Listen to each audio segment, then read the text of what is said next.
Wait for it, and we're live. Hey, all you crazy sci-fi and fantasy fans. It's time for your daily dose of shenanigans over here at the Blasters and Blades podcast.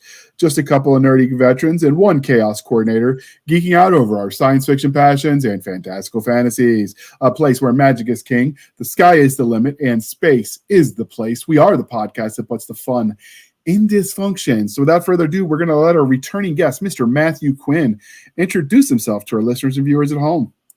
Hey, everybody. I'm Atlanta author Matthew W. Quinn. Don't worry, I survived the great Buckhead flood of 2024. All right. So that is here to talk about a Kickstarter. That is always fun when you survive nature, because I think sometimes in modernity we can forget what an impact that can make. Yeah, I have some relatives who drove down from North Carolina, and they saw all the way down from North Carolina to Atlanta. They see stranded cars and fallen trees everywhere, and the city of Asheville has been cut off from everything. Yikes, that is not good. Well, hopefully everybody comes out of that one okay. So the next part of the introduction is where we first met them, but I think we've just sort of been circling orbits in the author space long enough that I don't actually remember where we first Jeannie Coach knew you. Oh, okay. Well, there you go. He introduced me to you or to Doc Siska. I can't remember. Either way, we're happy you do. So because you've been on the show, we have to mix the religion questions up for a little bit, but are you ready for this? Kick it. All right. Battlefield Earth, Mission to Mars, or the Sixth Day? In terms of entertainment, probably Battlefield Earth. That's so bad it's good. 2 words: rat brain. The Amazon production, the Amazon instant video version of it, you see the humans stealing the fighters, the nuclear weapons on it. It says actual nuclear weapons are designed so you can't do this. It just popped up. That's funny. Yeah. That's the L. Ron Hubbard's interesting book. It is. I agree with you, though. It's so bad that it's good. And with a plot hole, you could drive a forklift through. Oh, what's that? Oh, just the idea that that they would have their gate security. So like they had no security, essentially. They just walked right through. It didn't take hardly anything to take them out. I mean, you would think any race capable of going to the level where they're colonizing and conquering foreign planets would be able to, do something as simple as security on their gates home. Yeah, the book's the book is a bit smarter than that, even though it's from L. Ron Hubbard. You think anyone's tried to send uranium to Cyclo before? Well, yeah, they sent uranium to Cyclo before, not multiple nuclear weapons. Okay. But in the movie, I don't think they even bothered with that. Yeah, I mean, it was still an enjoyable movie. And like I said, I like cringe B movies. I have no problem with that. I also like The Sixth Day. That's the one with Arnold Schwarzenegger. Oh, yeah. For those out there in Radio Land, I'm a regular participant in a podcast called Myopia Movies, and we did episodes on Battlefield Earth and Sixth Day. So just remember, he's smoking my stogies. He's eating my birthday cake. Yeah, The Sixth Day is wasn't it a remaking of something else? I'm not really sure. I just know there's this whole thing about clones and who's the clone and who's not. Yeah, actual human cloning is much less cool. If someone cloned me, I'd have a twin who's 40 years younger. Interesting. I thought there was more to it than that, but I could be mixing it up. The more to it is that they share memories. Yeah. So, all right. And because we're polytheistic, the 10th Kingdom, Dungeons and Dragons, or Lara Croft, Tomb Raider? I'd give 10th Kingdom and Tomb Raider the tie, because the 2000 Dungeons and Dragons movie, not the new one. The new one I heard was good. I watched the new one. I loved it. I saw the 2000 one for Cineprov. It's a friend of mine's comedy troupe. They watch bad movies, just make fun of them. They're playing at the Terra now. Right. That movie sucks. I haven't seen the 2000s Dungeons and Dragons. I want to, just because I like, the RPG type stuff. Even if it's bad, I just kind of want to know and watch it. I did enjoy the 10th Kingdom. I remember watching that when it was coming on TV with my parents. And Lara Croft Tomb Raider, I mean, it's Lara Croft, right? That's kind of awesome. And I played the game, so I was like, oh, let me check the movie. I remember seeing both Tomb Raider movies there in theaters. I didn't see the new one with Vikander. But I think there's now like a Netflix Tomb Raider show or something. Yeah, I don't know. I haven't seen all of them. In the early 2000s, I watched them because, summers you had to do something when you're in college, right? So I had free time. All right, and because you've been on the show before and talked about your favorite dinosaur, what is your favorite zoo animal? When I was a kid, I was really fascinated with Komodo dragons, and all the other kids in my elementary school class were convinced they weren't actually real. But I do remember seeing a picture of one, like they feeding it a meat birthday cake, and even had a hat on. That's So the meme was like, whose job was it to put the hat on the lizard today? That is kind of awesome. All right, and because we are civilized human beings here at the Blasters and Blades podcast, we are no longer knuckle dragging troglodytes. Coffee or tea, and how do you take it? I don't really like either of them, but there are times when I've really needed to wake up, like when I'm driving somewhere, they've just gulped coffee. I love the smell, but hate the taste. But the word is sharper. Yeah, what is your caffeinated beverage of choice then?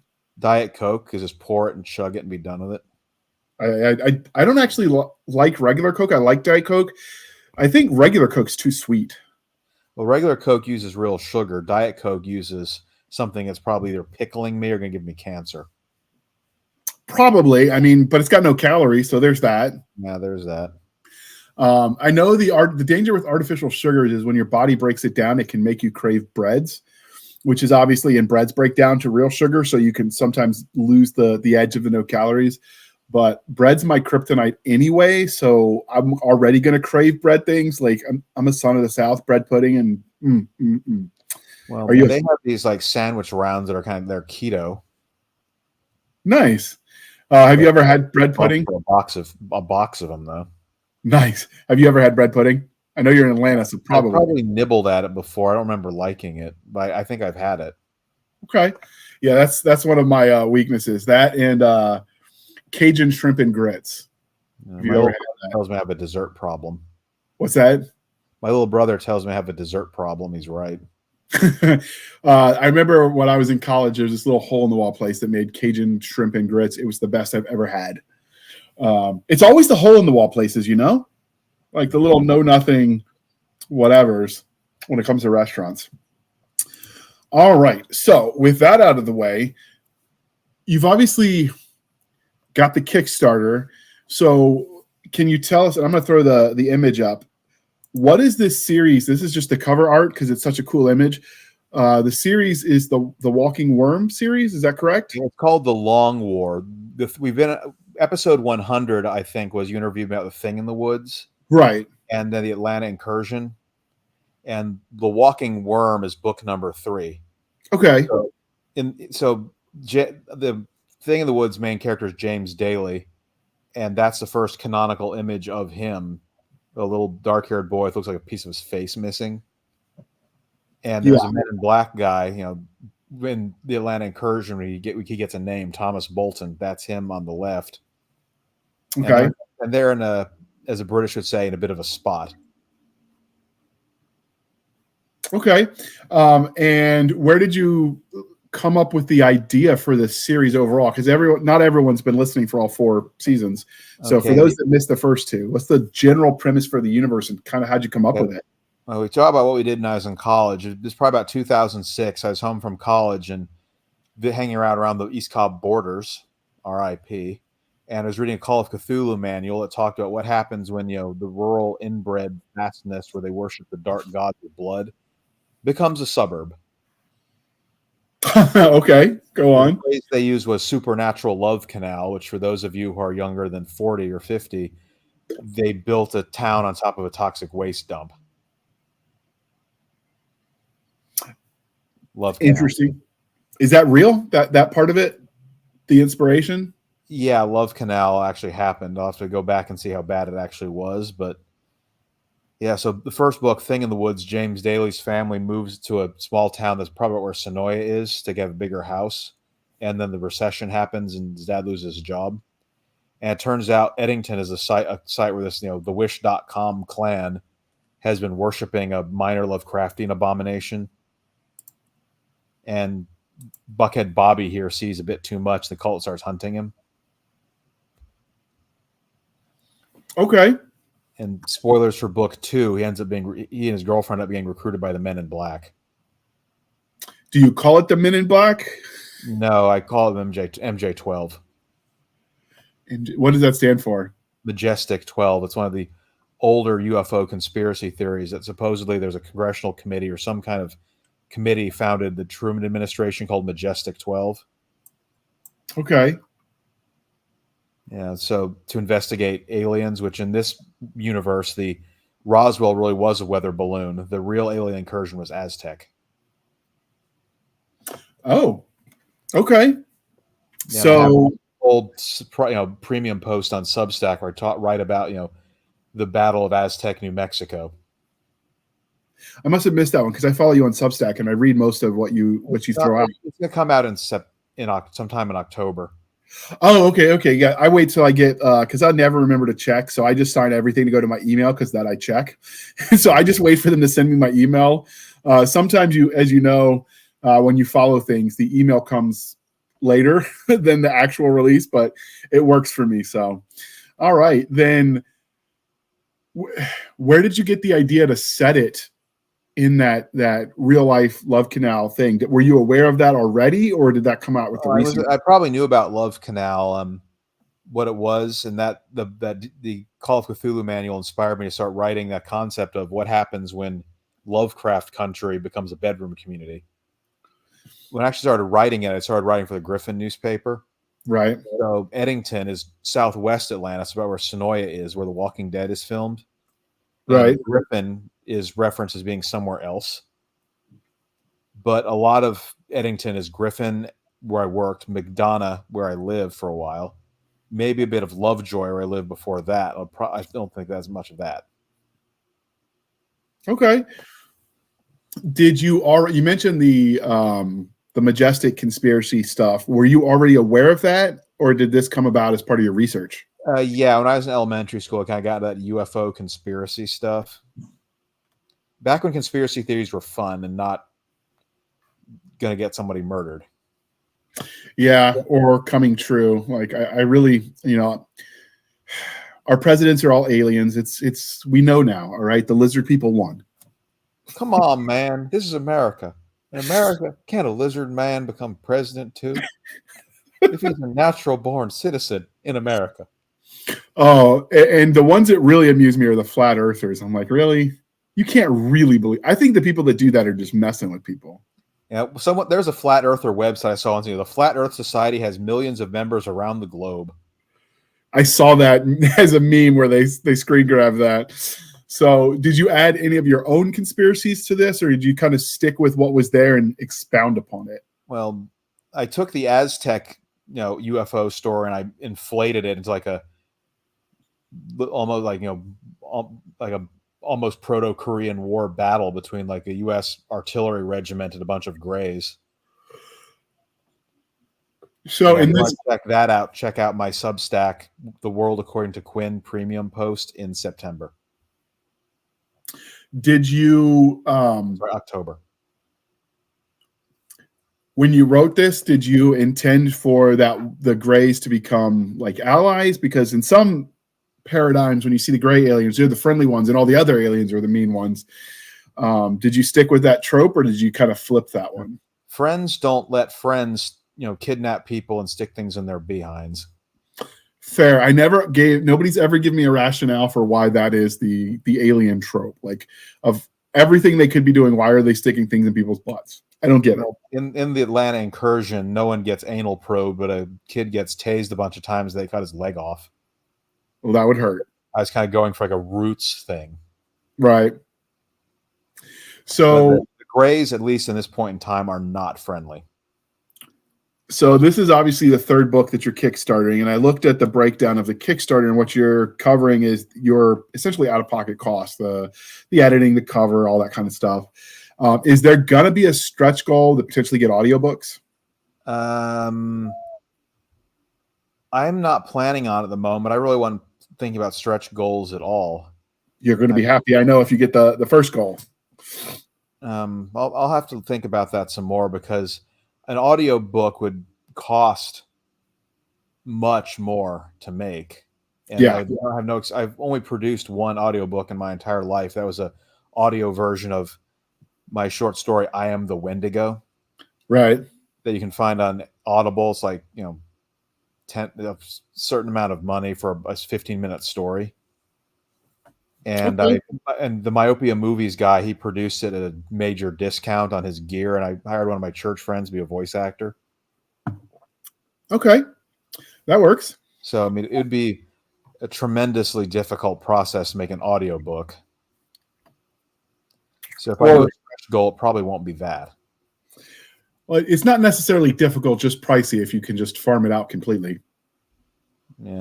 But It'd be a pretty substantial stretch goal. I mean, oh yeah, do it. It might be like, I already have an add-on for crossword puzzles of character names and stuff. yeah. Maybe a word search, although that's so lame. A stretch goal would be something like new artwork. Yeah, I think the average audiobook is like $300 per finished hour is what they charge, 300 or 400. Ow. I'm already thinking of the price. Yeah, and I figure 100,000 is roughly 10 hours, so yikes. That's rough estimates, obviously, not exact science. But all right, so your Kickstarter is covering your cost. The book is already done, correct? I am currently editing it. I had a professional editor go over it because I want to avoid what I call Martin Rowling syndrome, where each book gets longer and longer and longer. Thing in the Woods is 56,000 words. The Atlantic Incursion is 61. At the moment, The Walking Worm is 68. Although the edits that my editor Christine Morgan sent, she knocked it down to 53,000. Although I usually don't use all of her edits. So it would probably be somewhere in the 60s. Okay. Yeah, not taking all the edits, people, by the way, that's actually pretty normal. Some of them are straight grammar, easy peasy, except the comma. Some of them tend to be like, oh, did you mean to say it this way? Or this might be better. And that really just comes down to artistic expression. Mm-hmm. And those are the ones authors tend to pick and choose. All right. So the Kickstarter will cover your cost when it gets funded. It's running through, it just started and it's got 32 days left. So you did a little over a month. Yeah, I originally wanted to start October 31st itself, but then you were talking about doing the episode. Now I can see you have it on screen. So it's probably a good idea for me to start it on Saturday the 28th and gin up a few backers already. I'm almost at like 15% covered and about 29 hours to get in. Yeah. And it could be changing because this isn't actually, it's difficult. When you go on StreamYards and you want to share our website, sometimes it can get tricky. And so I tend to do a snippet, do a screen grab of it and throw that up because it's static. It doesn't make my computer want to blow itself up. No, we don't want that. No, that would be very frustrating. All right, so we've talked about the process. The Kickstarter is funding. You've got some ideas for stretch goals, potentially swag. Can they buy as part of the packages? This is the first exposure, can they get books 1 and 2 as part of any of the packages? Oh yeah, with Kickstarter you have add-ons. Right. So every book is an add-on, including The Walking Worm itself. So you could actually get 2. Get the primary prize, and then The Walking Worm is an add-on. Okay. Because Kickstarter, I think you can't select multiple tier levels. You just pick one tier level, but you have a lot of add-ons. So you can sort of a la carte it.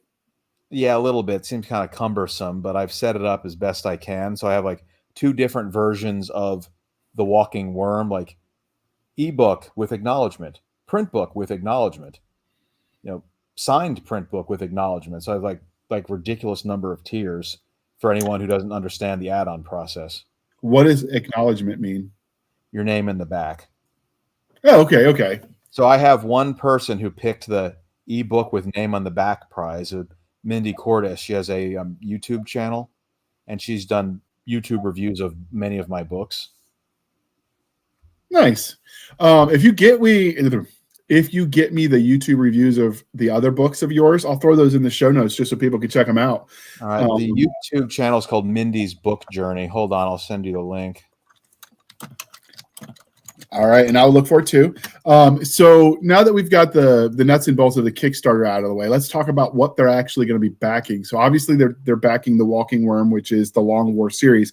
So are each of these books standalone, or do they have to read book 1 to get to book 3? Because some authors write it episodically, and you can pick any up and read them in any order. And sometimes it's sequential. How did you write this series? The Thing in the Woods started out as a one-shot, but I threw in enough Easter eggs. Well, not Easter eggs, the wrong word. Threads to pull, just in case. So, have you read The Thing in the Woods? I have not. I've been do most of my reading through audiobook, just because with the head injury that allows me to have brain power to write. So if it's not an audiobook right now, I tend not. An audio version of The Thing in the Woods, which is a human narrator. It still belongs to my original publisher. I'll have to check for it then. I'm interested. There's an audio version of The Atlanta Incursion, which is done through Amazon's virtual assistant. That drives narrator, whatever. So I price it relatively cheaply. I think it's like generally a $1.99 add-on. I guess. I mean, I think I've moved like a couple copies of that, but if it works for you, it works for you.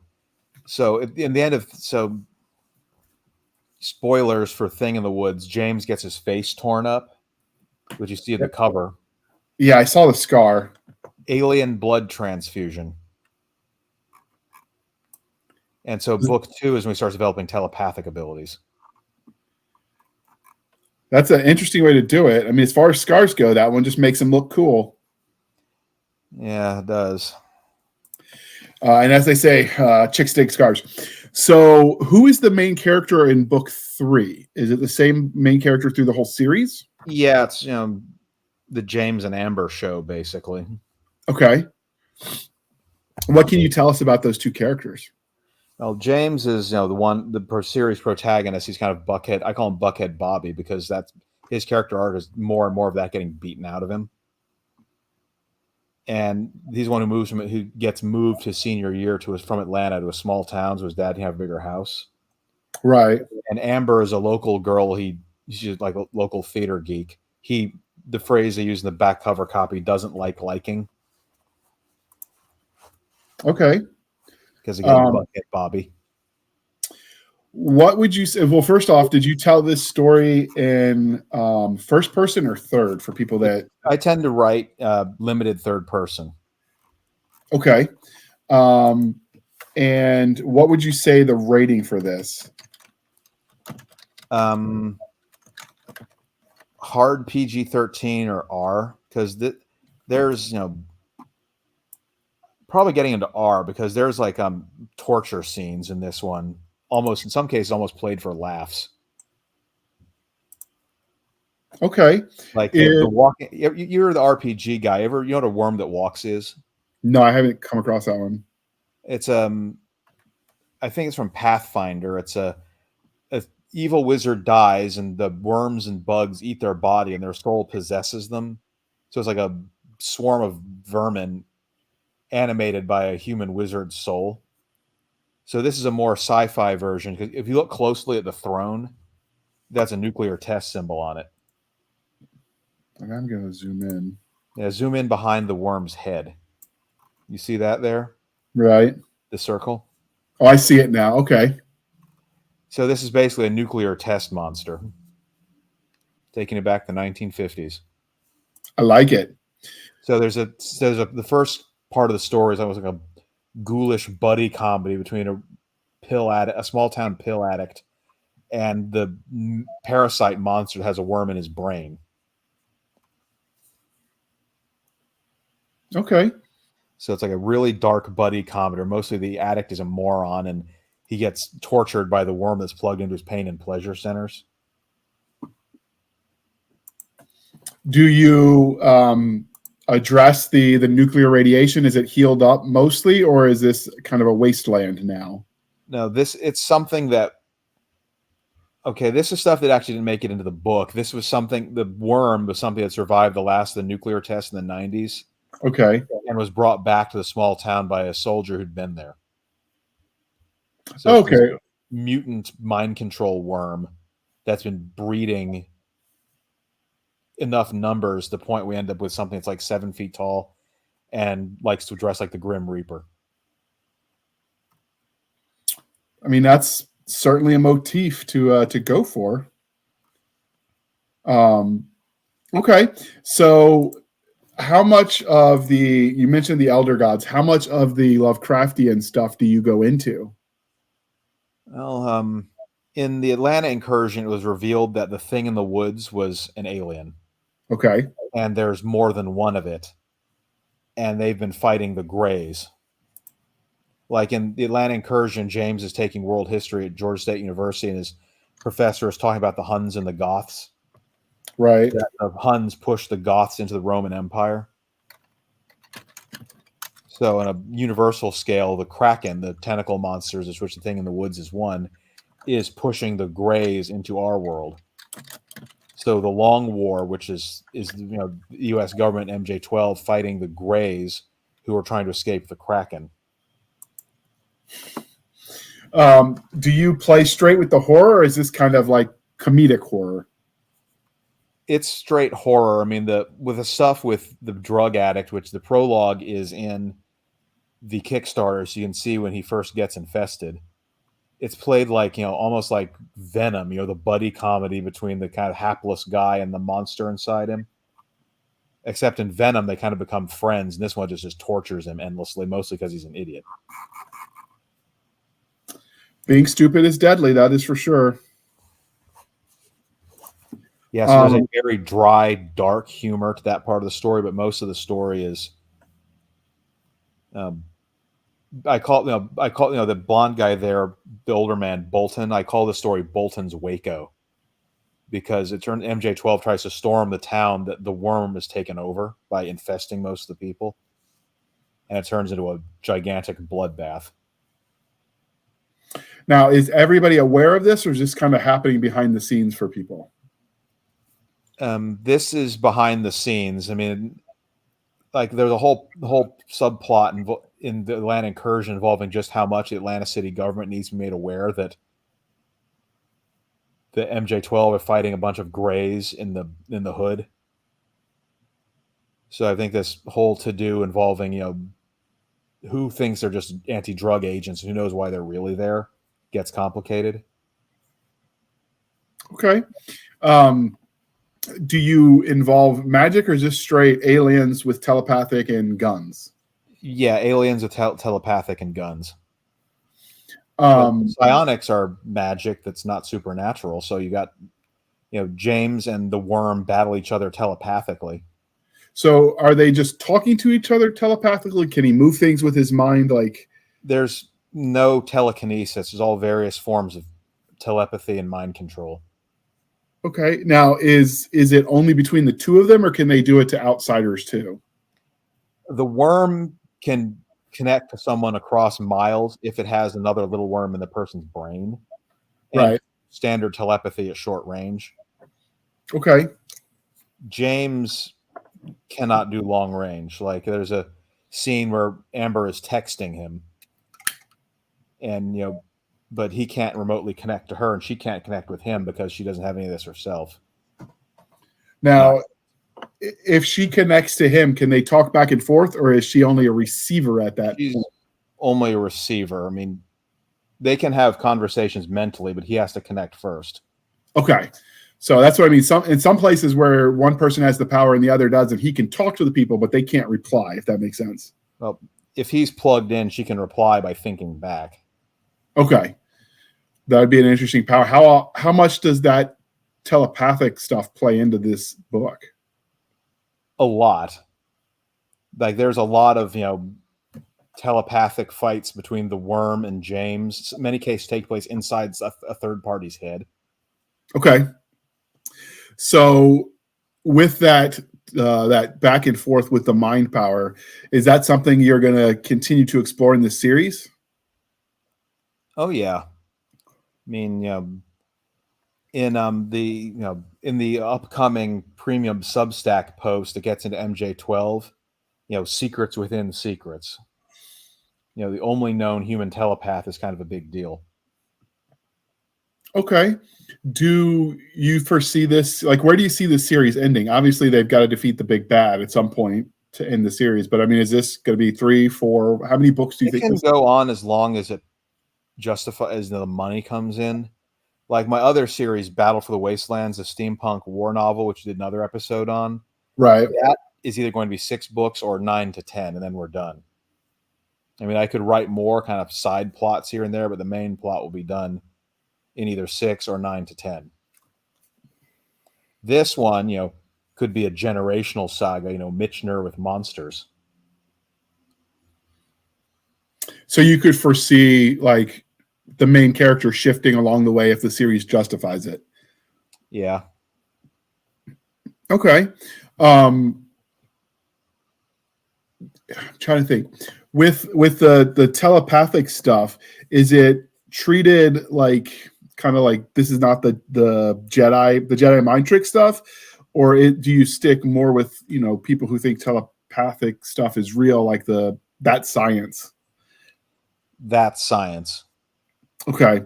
With the Jedi stuff, they don't really attempt to explain it very well, whereas those that think it's real talk about brainwaves and electromagnetic fields the body makes and resonance and all that stuff.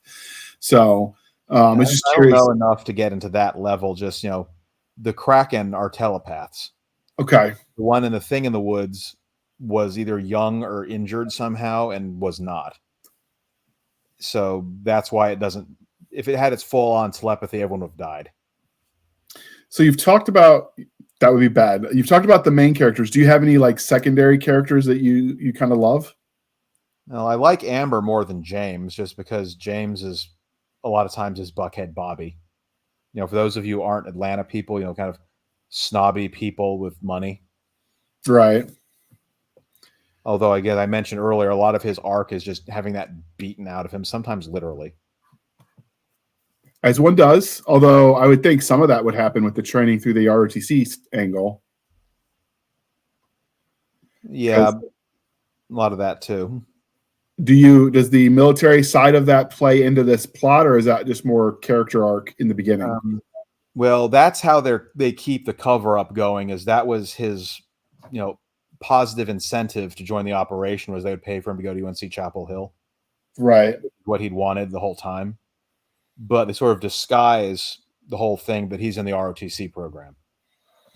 So I interviewed my uncle who taught the ROTC program at Georgia State for many years about how the ROTC program would function for like the 2 scenes that actually is relevant. Right. Also training him to be a Men in Black. Yeah, and you can, I mean, there are always chances of, after, aside from the obvious leadership camp where they do to graduate for their commission stuff, almost OCS vibe, they can do, like ROTC cadets can do, like airborne and other schools. So you could justify the expense by just calling it a school.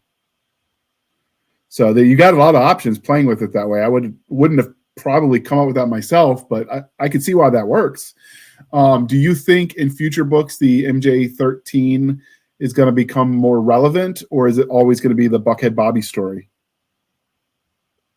Well, I imagine eventually he'll grow out of the Buckhead Bobby tendencies, but the stuff happens in the Walking Worm that I did not anticipate happening when I started writing it, so I have to probably re-outline book 4 because if things happen, I'm not going to go into detail for spoiler reasons, but stuff that happens in this book could take it from secret history, this is our world and stuff's happening behind the scenes, to full on alternate history. Like, have you read the book Axiom's End? I have not. It's like there's a character who's not Julian Assange, and not Julian Assange's alienated college student daughter, and the reveal that the Bush administration has been covering up contact with aliens. Okay. So after about 2007, it goes full alternate history. Okay, I dig it. That might work for my sake. I can just sidestep modern day controversial politics. Donald Trump didn't happen. Maybe some aliens show up in China, in Wuhan, they drop a nuclear bomb on them, and this tract of forest got burned. No COVID. And we can just avoid too much political controversy. At this point, I think there's so much division that any political character is going to be divisive to somebody. The good news is this set in modern times? It takes place in about, I think the Atlanta incursion and Thing in the Woods take place in 2010. I think we'll have to look at the timeline again. The Walking Worm takes place in 2012. So at that point in time, you could pivot from there, and I'd have to double check because I'm bad with years. 2012, would that have been Obama? Yeah. There's a reference to Jay Carney, I think, the Obama's Secretary of Communication or press secretary or whatever he was. Yeah, it was Barack Obama in 2012. So you could potentially sidestep everything that came after if you make alternative history. Yeah, so that actually would be convenient because you would dodge all of the political stuff. And you don't even have to take a stance on Obama because, if you're avoiding the politics, it's just a fact that he was president and then go from there. Yeah, the spiciest political stuff that goes into The Walking Worm is there's some stuff about the real reason for the war in Iraq. Is the plot twist to say it was aliens? There's a conspiracy theory that Saddam Hussein had a gray Stargate. Or at least he had a Stargate. So in this universe, he was conniving with the Greys. Okay. I like it. So that was a real reason for the Iraq war. That's not a super spoiler because that's almost an aside to the right.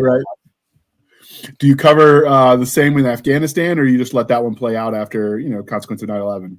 Well, my original idea for a later book in the series was fighting the Greys in Afghanistan, but I don't know what I'm going to do with that because book 4 is back to Eddington, the small town where James and Amber live.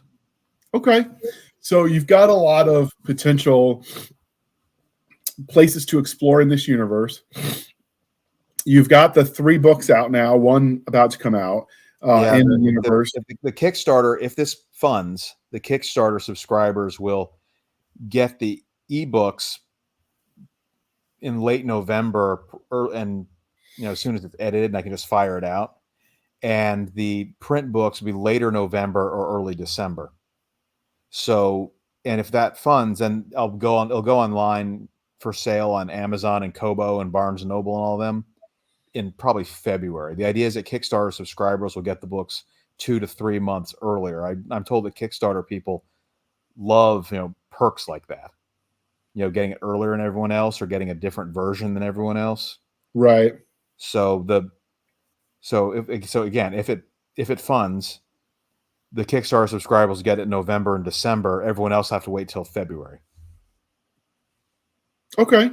Are there any short content that exists in this world? I'll have to go into my Substack, but I think there's some premium posts. Like the premium post I mentioned that will come out during October. That's kind of a memo from MJ12, Know the Enemy. Right. Different types of Greys.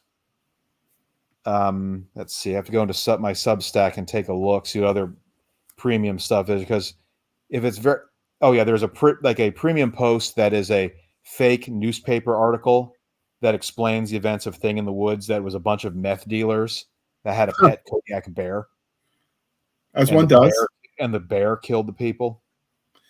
So I know some authors, the reason I was asking, they'll have a universe that they tell a lot of their stories in, and then for anthologies, they'll throw short content from that world up to sort of build the lore, brick by brick.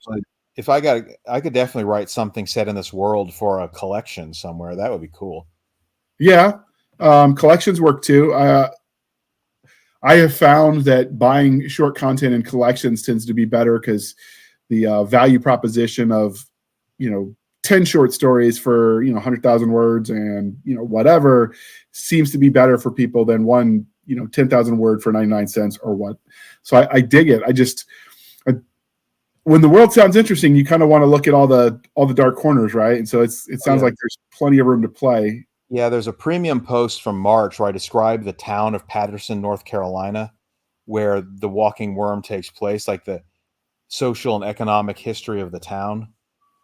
like it's a small, like a mill town where the mill's closed, and most people have left, and there's a lot of unemployment and drug addiction when the people are still there. Right. So, if this is an issues book, it's about opiate addiction. Okay. Just like the land incursion kind of touched on sort of proto-Occupy and proto-BLM. And Thing in the Woods is kind of retro versus metro, the city kid and the conservative small town. And those are they're human topics, but I don't think those are necessarily political. So you can kind of enjoy it regardless of what your persuasion is. So I dig that because part of the fun of sci-fi and fantasy and horror is exploring the human condition, right? Like, and doing that in extreme ways that probably don't have. I mean, I'm guessing the average person isn't finding the eldritch horror gods, right? Like, one would hope. So it is always interesting to see what that looks like at extremes. Oh, there's an older Substack premium post that gets like the general history of MJ12. Right. But for those of you who don't want to join my Substack, Patreon allows you to buy individual posts now. Minimum price $3. Nice. So I'll have to see if I can dig up my Patreon and post it for you to share out because I do a lot of movie stuff, like how I would have done certain movies, and like some of the backstories of characters. Like in Thing in the Woods, there's a Gulf War vet who had survived friendly fire. Right. So I kind of touch on what battle he was in, or the neighborhood that James's family lived in before they moved to Eddington, stuff like that. So individual posts, movie stuff, little Easter eggs in my existing worlds, etc. $3 a pop. Nice. So, we talked about in the pre-show that we were going to keep this one short because I wanted to get this out today. So that way, so we can get the most eyeballs on this as a bonus episode. So obviously we didn't air a commercial because we're just listing you as a sponsor because, we like to support indie creators. So, throwing the Kickstarters out there helps everybody. Was there anything that you think listeners and viewers at home need to know about the book and the Kickstarter before we start wrapping this up? Well, I mean, if you are totally new to this series, you could just get the first 2 books on Amazon, Barnes & Noble, Kobo, wherever ebooks are sold. Or if you want to pay through everything through Kickstarter, you can get all 3 books ebook, all 3 books paperback, signed or unsigned, and you get all 3 of them at once. Because I heard that Kickstarter is this whole separate marketplace where people only get stuff on Kickstarter. I have heard that. So I have one of my backers has got all 3 signed already for $70. And if you want to live forever, $75 will get you what's called Tuckerization. A character named after you and kind of based on you. Nice. There are only 10 slots available because they don't have that many characters. So if you want to be a secret agent or a cultist slave with a worm in your brain or a random bystander, get the $75 tier and get the book as an add-on. And you too can, be cannon fodder. Because who doesn't want that? So obviously this is going to go wide. So this is the part. So this will be available for everyone, dear listener. And if you catch this episode, 2 years from now when the Kickstarter is closed, you can go buy them on Amazon, Barnes & Noble, all the places cool books are purchased. But with that, this is the part where I remind you to please be kind and speak your mind on the reviewing platforms. Your reviews help the right readers find the right books. So do your part, people. It really does make a difference. And with that being said, how can listeners and viewers at home find you? Well, I reactivated my Twitter feed at Matthew W. Quinn, which I had shut down because Twitter will drive you insane. But that's just my preferred place of internet is Substack. Yeah, Matthew, Matthew W. Quinn Substack, The World According to Quinn, or my Patreon. I one premium post on Patreon per month. For Substack, 2 free posts and 1 premium post per month. And my Amazon author page is where you can get most of my stuff. And I'm a regular participant in the film podcast Myopia Movies, and I'm in most episodes. So if you enjoy the dulcet tones of my voice, and want to hear me engaging in film criticism or comedy, check out Myopia Movies. What does myopia mean that you used it for a title? The original concept was rewatch a childhood movie, see if it's still good. So myopia is like nearsightedness. Right. So it's like, how accurate are your memories? Okay. So you're mostly looking at like older movies? Yeah. So like one of the movies I saw, my family first moved to East Cobb from Kennesaw. It was The Rocketeer. It's a good movie. Great movie. And so we did an episode on that. Land Before Time. Have you ever heard of the movie The Guyver? No. One where Mark Hamill plays a chain-smoking CIA agent, and this like college martial artist bonds with alien-powered armor and fights gangbangers who have been turned into shape-shifting mutants by an evil mega corporation. It's not as dumb as it sounds, I promise. And so okay. It was a lot of horror people went into making it. So my friend Daniel, who's a big film nerd, is like screaming mad, George, what the hell kind of childhood did you have? Yeah. It's called I Had the Sci-Fi Channel, but not Nickelodeon. Okay. All right. So we have, that's where you can find Matthew. You can find us, dear listener, on our Linktree, linktr.ee, Linktree/Blasters and Blades podcast, where we link to all the things: the BitChutes, the Rumbles, the YouTubes, the TikToks, the Twitters, the Blasters and Blades Facebook group and Facebook page. We have our email, blastersandbladespodcast@gmail.com. Again, blastersandbladespodcast@gmail.com. For serious purposes only, people, keep the shenanigans over to Madam Stabby Stab on the Instagram, Twitter, and email. All of that linked in the link tree. We have our website over there on Spotify. Trust me, it's gobbledygook. Since Spotify bought Anchor FM, it's just cumbersome. So go to Linktree, find our website, where when you go there, you can support the show for as little as 99 cents a month. You can help keep the lights on. Every penny counts, and we appreciate these episodes are not free to produce. So you're doing us a solid when you donate even as little as 99 cents. Or you could support the show more directly at buymeacoffee.com/author J.R. Handley. Again, buymeacoffee.com/author J.R. Handley. Be sure to put in the comment section that is for the podcast, and I promise I will keep my co-hosts duly caffeinated. They will drink that coffee brand coffee until they float away on a river of Java deliciousness. And if you want to buy your own coffee brand coffee, go to the link in the show notes. Code PODCASTGRUNTS gets you 10% off. You get a discount. We get a kickback. It's a win-win, people. It's not a dropship operation. No, this is an American business, roasting coffee in America, employing American citizens. Shop local, people. It makes a difference. And with that, I want to thank you for spending some of your precious time with us. For my crazy co-hosts, I am J.R. Handley, and this was the Blasters and Blades podcast. We'll be back next week at the same time, where we'll indulge our love of nerd culture, cheesy jokes, and all things that go boom. Thanks for coming on, Matt. This was fun. I am intrigued. I'm going to have to check out the audiobook of book 1 and go from there. But thanks for coming on. And then we're going to upload this as soon as we're done for bonus episode. And that means people can still back this podcast. Back the Kickstarter. There's still time. So any closing thoughts? It's such a big help. Absolutely. And we're going to, fingers crossed, this comes through the finish line.